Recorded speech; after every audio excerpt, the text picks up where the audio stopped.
अस्सलाम वालेकुम। ਅੱਜ ਮੇਰੇ ਨਾਲ ਇਕਬਾਲ ਬੈਠੇ ਤੇ ਆ ਇਹ 11ਵੀਂ ਦਾ ਸਟੂਡੈਂਟ ਹੈ ਲੇਕਿਨ ਈ-ਕਮਰਸ ਦੇ ਵੈਬਸਾਈਟ ਤੇ ਬਣਾਉਣ ਦਾ ਮਾਸਟਰ ਬਣਿਆ ਬੈਠੇ ਇਹ ਜਿਹੜਾ ਸ਼ਾਪਿੰਗ ਵੈਬਸਾਈਟਾਂ ਹੁੰਦੀਆਂ ਜਿਵੇਂ ਦਰਾਸ ਸੀ ਗਿਆ ਬੀਆਂ ਵੈਬਸਾਈਟ ਜਿੱਥਾਂ ਲੋਕ ਬਣ ਕੇ ਸ਼ਾਪਿੰਗ ਕਰੇ ਨਾ ਜਿਵੇਂ ਨੂਨ ਥੀ ਗਈ Amazon थी गई इस तरह ਦੇ ਵੈਬਸਾਈਟ ਬਣਾਉਣ ਦਾ ਇਹ ਮਾਸਟਰ ਬਣਿਆ ਬੈਠੇ और एक सीखते हैं कि थोड़ा अरसा थे अयान चौखा अरसा थे सीखते हैं 2-3 महीने में 2-3 महीने में कोई समय बाद आए इतना अरसा थे तो मेरे नाल फिट थी गए 2 महीने च काबिल थी गए और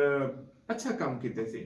कोई वेबसाइट बनाई जी मैंने बनाई है car series and spare parts बनाई है कार एक्सेसरीज ते स्पेयर पार्ट दी वेबसाइट बनाई मैं को आखे एक प्रोजेक्ट बना के लिखा पता तो चले कि तू सीखिया जो बैठे होंदा कोई रिजल्ट ते होवे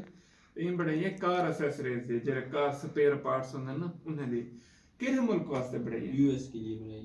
यूएस अमेरिका के लिए ठीक है ते वेबसाइट ਦੇ ਉੱਤੇ ਪ੍ਰੋਡਕਟ ਕਿੱਥੋਂ ਆਏ प्रोडक्ट मैंने जेन ड्रॉप से लिए अच्छा उथों ਦੇ ਸਪਲਾਇਰ ਸੇ ठीक है चौके प्रोडक्ट पब्लिश है करना चौके प्रोडक्ट चौके समझ के नहीं कुछ चौके मतलब बहुत ज्यादा प्रोडक्ट अच्छा अच्छे प्रोडक्ट मिलते हैं अच्छे प्रोडक्ट है ठीक है वेबसाइट ਤੇ ਬੜੇ ਅਮਰੀਕਾ ਵਾਸਤੇ ਹੈ अमेरिका बस ਤੇ मतलब पैसे किਵੇਂ ਦੇ ਸਨ कैश ऑन डिलीवरी कार्ड के जरिए भी दे सकते हैं अच्छा कार्ड के जरिए ਉਹ वाला पैसे तेरे कने किਵੇਂ आसन अकाउंट है अकाउंट ਹੁਣ ਤੂੰ ਅਮਰੀਕਾ ਤੇ कहने गया ਬੈਠਾ ਤੂੰ ਜਿੱਥੇ ਹੀ ਮੇਰੇ ਕਿਤੇ ਬਹਿ ਰਿਹਾ ਤੇ ਇਹ ਵਾਲਾ ਸਾਰਾ ਬਿਜ਼ਨਸ ਇਥੋਂ ਕਿਨੇ ਬਹਿ ਕੇ ਤੂੰ ਚਲਾ ਸਕਦਾ चला ਚੱਲ सकता हूँ इतना मुश्किल तो नहीं है आसान है आसान है ठीक ठीक यार आम बंदा भी चला सकते हैं हर बंदा चला सकता हर बंदा लेकिन थोड़ी मेहनत करनी पड़ेगी उसके लिए ध्यान देना पड़ेगा सीखना पड़ेगा हाँ ਹੁਣ ਸੁਣਦੇ ਬੈਠੇ ਹੋ ਸੋ ਅਸਾਂ ਜਿਵੇਂ ਸਰਾਕੇ ਜਾਂਦੇ ਨਾ ਬਾਲ ਯਾਰ ਨਾ ਪੜਿਆ ਬੈਠੇ ਤੇ ਅਲਹਮਦੁਲਿਲਾ ਅਮਰੀਕਾ 'ਚ ਆਪਣੀ ਵੈਬਸਾਈਟ ਹੀ ਲਾਂਚ ਕਰ ਦਿੱਤੀ ਹੈ प्रोडक्ट सेल परचेज सी और अच्छा बिजनेस स्टार्ट थी वैसी अर्निंग स्टार्ट थी वैसी डॉलर स्टार्ट थी वैसी ये सारा काम इथे घर बैठ के अपने लैपटॉप दे तो किते ना अमेरिका गए ना अमेरिका ले देखने लेकिन इथों कने बैठ के सारा बिजनेस करना बैठे अमेरिका ई कॉमर्स करना बैठे प्रोडक्ट सेल थी सन प्रोडक्ट इथों किंदा बैठे विचेंदा ही उथे ही बैठे ते इंदा प्रॉफिट इथे ही आंदा पे इवें कितना मार्जिन है कितना मतलब जरा प्रोडक्ट लेवे क्या परसेंटेज क्या है प्रॉफिट रेशियो कितना परसेंट है 50-50 प्रॉफिट भी हो सकता है आपको अच्छा 60-40 भी प्रॉफिट हो सकता है आपको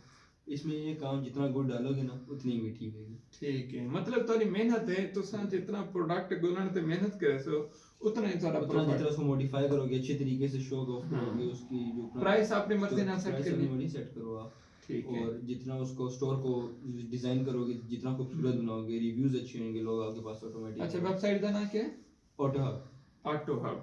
हब इन वेबसाइट का नाम एसईओ कितनी होंदी एसईओ की भी प्रोडक्ट दे एसईओ आंदी है आती है इतनी मुश्किल तो नहीं है चैट जीपीटी से की कमाल थी गया सारा चैट जीपीटी भी इस्तेमाल करना है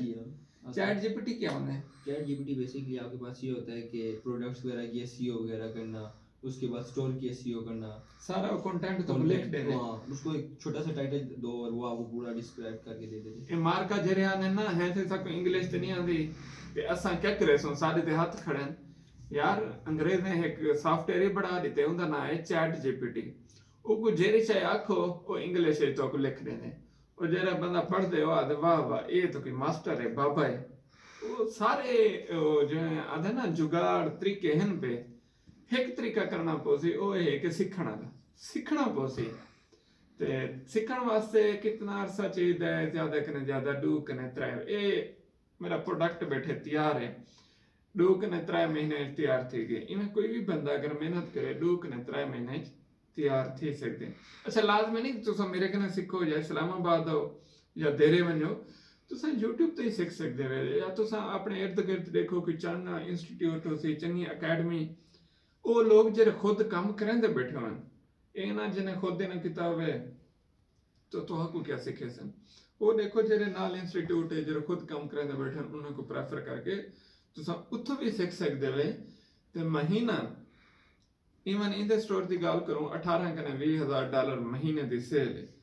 ਤੇ ਅਗਰ ਉਹਦੇ ਚ ਤੁਹਾਡਾ 15 ਨਾ ਲਓ 30% ਲਾਓ ਭਲਾਈ $2-3,000 ਮਹੀਨੇ ਦਾ ਪ੍ਰੋਫਿਟ ਥਿੰਦੇ ਬਚਦੇ ਇਤਨਾ ਪੈਸੇ ਤੁਸੀਂ ਕਮਾ ਸਕਦੇ ਹੋ यार हम बड़े पढ़े बाल अगर कर सकते 5 पढ़े बाल कर सकते तो कर तुसा ही कर सकते वे लाजम नहीं मेरे कने करो, अदा किथों करो, यूट्यूब तो करो, जिथो दिल आखे वे करो, लेकिन अल्लाह दा ना वे करो, कोई सराकी वसीब दा ना रोशन करो, कोई दुनिया ना याद जो करे आखने सराकी ए मास्टर हैं बाबा, इन्हें दे छोटे छोटे बाल ही डॉलर कमाना, ये जहाँ काम करो सराकी दा ना रोशन थी वे।